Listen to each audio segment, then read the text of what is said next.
Alright, so Legacy Viper player here, Street Fighter 4, right?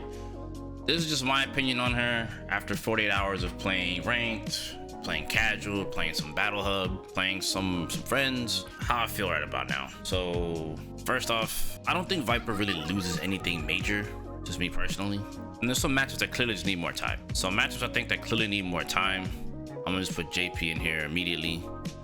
Cause I haven't played this enough, so I can't really speak. I'm at one more row, haven't played at all. So I haven't fought Bison at all. I haven't fought Honda. I haven't fought Chun. I haven't fought Dalsim. I haven't fought Aki. I haven't played this enough. Ryu seems even. I think she does mostly good against the Shotos. It's still new to me, right? Like I still am fighting burn kick inputs, so that's still a bit of a throw off. But I think Ken's pretty even. I think Akuma feels even. Luke feels pretty even for now. Blanca feels even. I don't think there's any major advantage right now. In Street Fighter 4, you could block you could block his Blanca ball and Seismo him. Now you can't. It used to be really easy to beat this character in Street Fighter 4. Now, it doesn't seem like Blanca has any major advantage over her. So, at least at the moment. Yeah, Terry seems pretty even also. Let me just throw him in the mix. I ain't gonna hold you. The more I fight Sagat, it feels like Street Fighter 4. I think she cooks Sagat. In Street Fighter 4, I felt like she beat this character pretty badly. Sagat has more nuance to him. He does have Tiger Knee to go over Seismo, but like, he has to fight you. And I don't think you have to really engage him too much. Seismo does a lot of the work for you.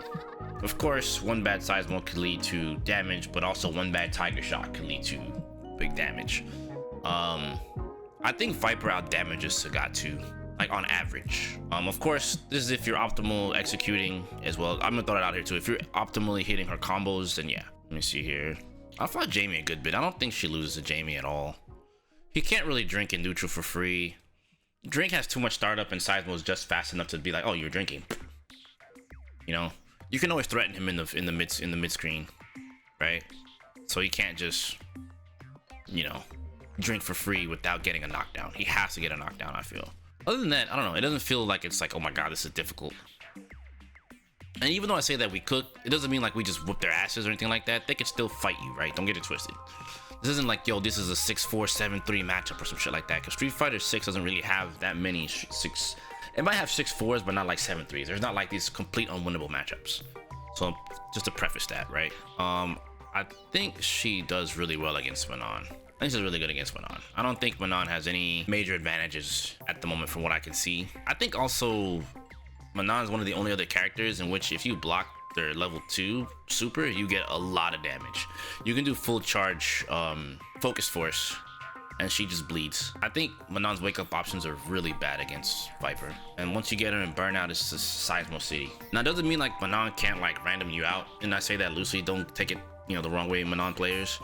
But like, you know, you get in, you do your thing, and it can be problematic, to be honest. Speaking of which, I'm gonna throw Geef in here too. I feel like Geef is kind of in the middle. Sort of like Manon, but not really. You'd think Manon would do better because she's like faster than Geef, but Geef still has level 2. Like if you bait out his level 2 on Wake Up with Seismo, it's over. If you like, I feel like Viper has a lot of advantages over Geef again, like in Street Fighter 4. But like it's still like anything can happen with this character. So like I'll just say it fluctuates. It's either like you can whoop his ass real hard and it looks like Viper just dominates him, especially with rapid Seismo. But Geef gets in and it's like, all right, it can go, it could like it's skewed as hell. So I'll just leave it like, and it seems even for the sake of, because a Geef can just completely like obliterate you. I fought some Lily. This doesn't feel bad, but I haven't played this enough. I think Viper has some advantages. Seismo can check the win stock, so you can't just win stock in neutral for free. I feel like it's a matchup you can play pretty non-interactable. I don't think you need to interact with her normals. You could Seismo a good bit. It feels a lot like T-Hawk, but like T-Hawk had way more range than Lily. So you treat this matchup, at least in my opinion, like how you fight T-Hawk. You don't really engage him. You just Seismo an uppercut. Even if she gets the win stocks, it doesn't matter. You can kind of just, it seems like you can just kind of play lame and just Seismo her still. Just one Seismo is enough to just keep them honest. And if you hit, then you just kind of go ham from that point. But again, I need to play it more. Doesn't seem like it's that bad. Leo seems to agree. Let's see here. Weirdly enough, like Marissa's either even or like we kind of cooked this character. I think it's just kind of like Geef, you just don't interact. And since you have like a quarter circle back uppercut, it's so easy to react to her Superman punch. You both do big damage towards each other.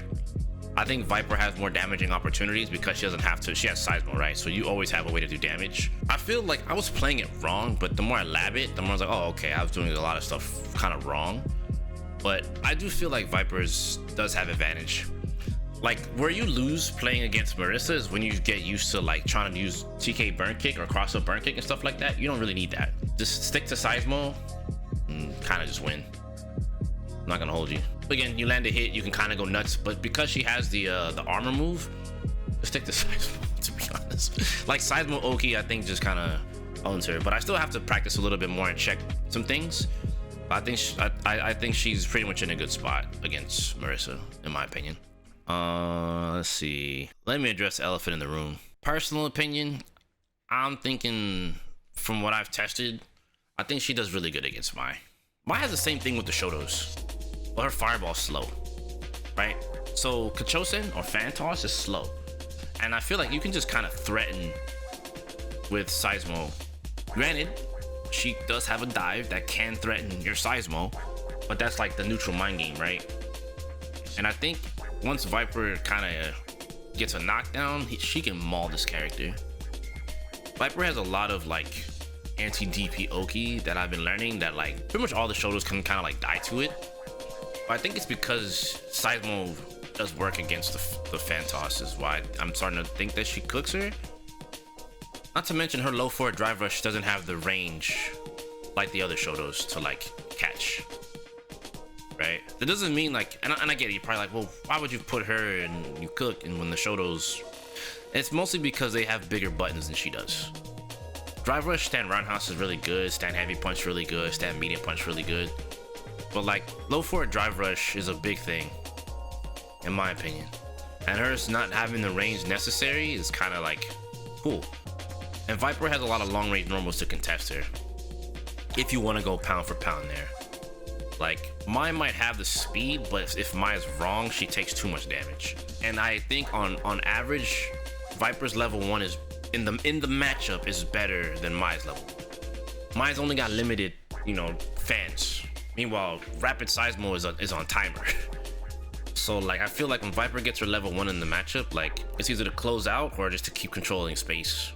And you can stall so much time with Rapid Seismo that like she has to make a choice. Then some more nuanced things come into play where like, yes, she has a dive, but you could Seismo, TK, Thunder Knuckle feint, and then it's like, all right, what's up? You want to dive? Uppercut. That's why I feel like it's not nearly as bad. Like you would think because she's got a fireball and a dive that she'd be, she have this kind of advantage. But like I feel like you can control Mai a little bit more than you think. But just so far from what I've played, it doesn't feel like this is horrible. It feels like you do pretty damn good in this matchup. Need more time, I'm not gonna lie, but that's what I think at the moment. Guile feels like Street Fighter 4, but I ain't played it enough. I'm not gonna tell you she beats this character because I thought in 4 she did really good against him. But it's a different game.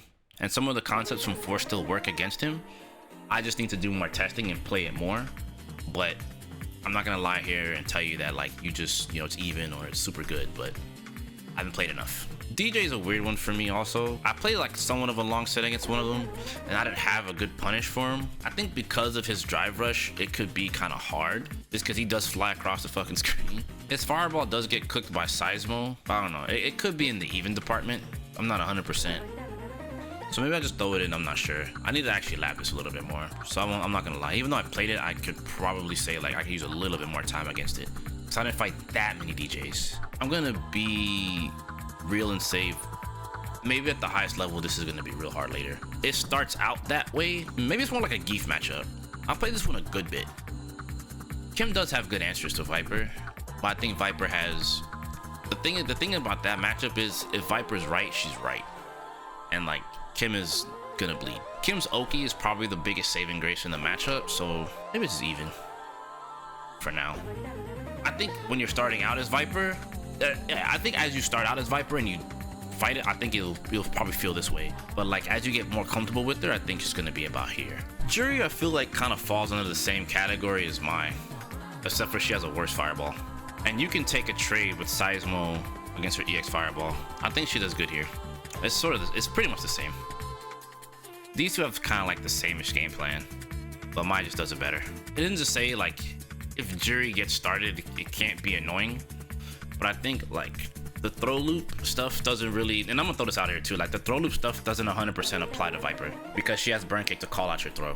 So like that's another thing I kind of want to point out with some of these characters with like throw loops, like these two in particular. Other matchups, I think these three are kind of hard. Rashid feels like you should win, and I'm not gonna say this because level 2. You can call out level 2 with Seismo in general, but if he tries like the usual double backdash and then do it, then you can call it out with Seismo, but like it's not easy. He can clown you, but again, like anything, like Viper is like if Rashid's wrong about anything, it's gonna hurt. And like I said, I'm learning more of the Oki setups to like beat this character and characters in general. Elena feels hard because like she can threaten your Seismo. She can just walk in your range and threaten your Seismo with stand heavy kick. Her command roll is really good in this matchup because Seismo's slow, so she can just kind of do it when she feels like it, and it can be super annoying. Her Oki is actually really good too. I think if Viper gets cornered by this character, it's actually obnoxious. You have to like randomly guess with Focus Force, maybe use your super, try to super jump burn kick out. I think Elena has really good neutral control. I know it sounds crazy for me to just put Elena like there, but like I think it's kind of hard for right now. Ed in my mind felt like you should beat him, but no. I think Ed is like Elena, but like even harder because he can check you with medium flicker. Actually, I might rearrange one of the other characters actually. To close out real quick, like I think Ed is really good against her though. I need to play it more, but the little bit that I have played, it feels tough. Flicker can contest Seismo. Like he can walk in and contest it. I think he can just walk and threaten you because his buttons are good enough to threaten Viper. I wanted to move Luke down, it seems hard, but I need to play it more. It seems annoying just because like Sandblast is actually pretty good against her. However, there is a range in which you can play with light Thunder Knuckle to go underneath it like preemptively because you can't really react. And then you do get punish counter and it does lead into damage. I'm sure with more playtime it'll be here for me anyway, but just throwing that out there. I meant to talk a little quick about Luke about that one. This will change eventually when I play more matchups, but this is my current thought process right now. So I'm gonna end it here. This will probably change within 72 hours. This will change within another week or two. We'll come back and revisit this, but this is from my experience, right? I'm sure other Viper players feel differently about some of these matchups I have here, but in time. With that, let me get up out of here. I'll catch you on the next one. You know the vibes. Peace.